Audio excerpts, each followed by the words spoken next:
Précédemment, dans MeToo Réalité. Tu me déçois beaucoup. C'est complètement renier mon autorité.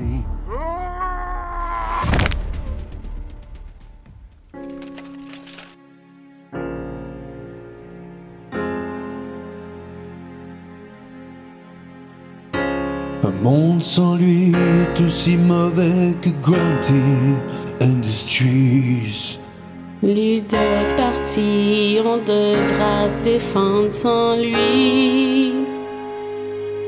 Ensemble, ensemble on grandira. À travers l'épreuve, on se souviendra de toi.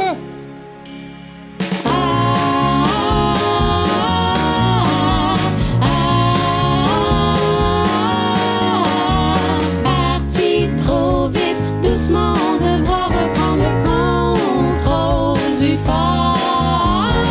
Parti trop vite, je pensais pas devoir faire un épisode si triste. Fait que j'ai donné un twist, feel good pour pas trop s'en faire avec la mort du plus fort. La mort.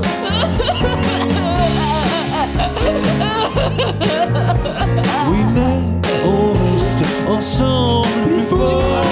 Exposé comme on est, on ne pourra jamais retrouver la paix d'avant. Faut pas s'en faire, restons terre à terre. Grand Donald verra sur nous.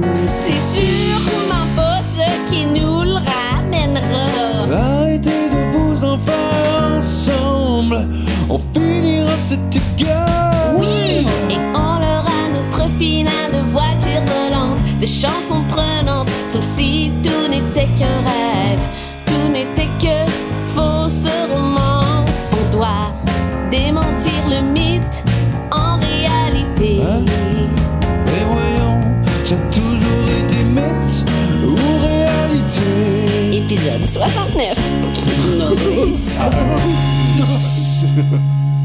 Lorsqu'une série a plusieurs épisodes derrière la cravate, il peut arriver que les scénaristes essayent de trouver des concepts un peu farfelus, histoire que le spectateur puisse sortir de sa zone de confort. Et c'est là qu'un petit brillant va dire en arrière-plan « On fait-tu un épisode musical? »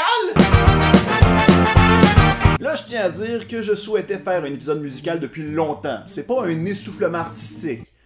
En tout cas, pas pour l'instant. Un musical, pour ceux qui ne le savent pas, c'est une émission, un film, une pièce de théâtre qui raconte une histoire. Et à un moment donné, où tu t'y en attends pas, eh bien, il y a une... Pour changer une cartouche d'imprimante, il faut savoir quelques trucs. Mais lorsque l'on parle de musical mémorable, on pense tout de suite à Grease, qui est sorti en 1978, mettant en vedette John Travolta et Olivia Newton-John. Et ça fait spécial de savoir que le rôle de Sandy a pas assez proche d'être interprété par la talentueuse Carrie Fisher. Bon, comment je pourrais vous expliquer Grease pour toutes les personnes qui n'ont pas vu le film? Certains diraient qu'il s'agit d'une fille qui est tombée en amour avec le petit bonhomme et que celle-ci a décidé de se transformer histoire de lui plaire. On va changer pour toi. Es-tu sûr que c'est ce que le film veut souligner? En tout cas, c'est ce que plusieurs sur le web semblent conclure. Non, on va régler ça une bonne fois pour toutes. Le raisonnement du film est beaucoup plus poussé. Pendant toute l'œuvre, Sandy se questionne sur sa propre identité et on la voit évoluer à travers le film. Au début, elle se nomme Sandra Dee, mais lorsqu'elle découvre sa vraie nature, on l'entend dire Goodbye to Sandra Dee. Donc, lorsqu'elle chante la chanson You're the One That I Want, eh bien, elle brise sa réputation pour montrer sa vraie nature. Donc non, Danny a absolument rien à voir là-dedans, il était juste en train de faire des courses de char comme un petit con! Il est rentré dans mon auto.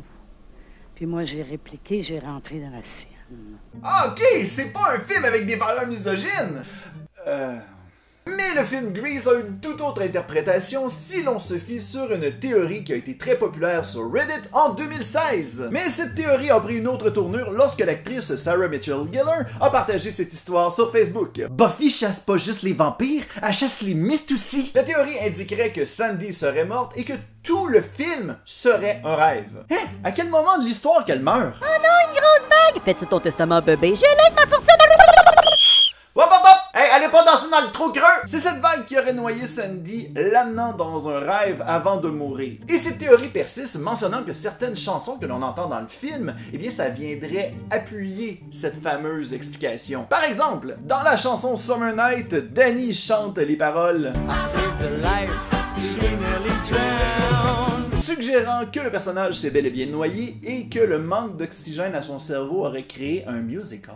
Crime, j'aimerais ça manquer d'air de même. Et cette finale où l'on voit une voiture rouge amener Sandy au ciel, eh bien c'est une représentation catholique mentionnant que le personnage de Sandy est mort et qu'elle se dirige vers le paradis céleste. Bye bye, on va voir Jésus! Oh, j'appelle! Betty Rizzo n'est pas réellement enceinte. Hourra! Est-ce qu'elle a fait une fausse couche? On s'en fout! C'est une comédie musicale!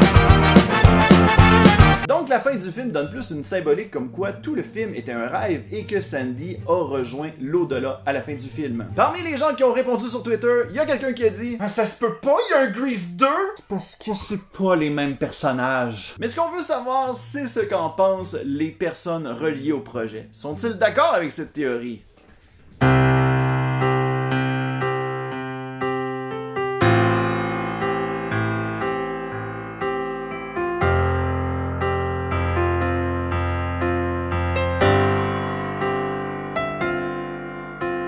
Non. Dans une entrevue avec USA Today, John Travolta a répondu à cette théorie. Oh, j'aime ça, l'imagination est formidable. Ah, excusez pour l'imitation, mais il a quand même été botoxé, le monsieur. Il complétait en mentionnant que la phrase qu'il dit dans Summer Nights, eh bien, c'était une phrase exagérée que Danny avait dit à ses amis afin de les impressionner. Donc, c'est normal que Danny et Sandy ont deux histoires totalement différentes. Il y en a un des deux qui ment. Mais en bon joueur, John ajouta qu'il ne veut pas gâcher le plaisir de tout le monde. De son côté, l'actrice Olivia Newton-John a éclaté de rire en disant Ça veut-tu dire que c'est le premier musical avec des zombies? Non, non, c'est un rêve, Olivia, qu'on est en train de vivre, suis! Et finalement, il y a le créateur de Grease qui a lâché à TMZ. La personne qui a créé cette théorie-là est peut-être pas mal sur l'acide. Sandy est bel et bien vivante. Bon, ça c'est du concret, mais c'est un petit peu trop direct que ça m'atteint un petit peu. Donc, qu'on essaie de retourner l'histoire de Grease dans tous les sens, non, Sandy n'est pas morte dans le film. Et ça me fait réaliser que l'on devrait se concentrer sur les vraies personnes qui sont mortes, histoire de les venger! Attention, Attention! il est temps de reprendre une chanson. Brûlons sa perruque, voir si sa force s'envolera. Laissons-le pas détruire le multiverse. Le truc verse. Baissons ses pantalons, voir. Ça, c'est non. La force du nom pour nous, c'est de vivre ce malaise avec vous. J'ai envie de tourner les bras en l'air. Drôle de moment. Ce sera super de refaire tous nos univers ensemble, ensemble. On trouvera la force de comprendre.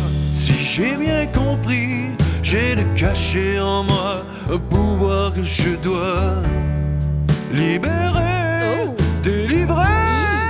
Oui, c'est ça, Elsa. Oui, le pouvoir d'enfin voir clair au travers des jeux de cette vipère sans cœur. Sans cœur. Meurtrier. On lui souhaite tous les malheurs. Enfin, j'ai compris, je ne serai jamais soumis. Jamais. Je serai celui qui lèvera la main en l'air pour poser la première question. Alors ça c'est poli, hein, ouais. C'est le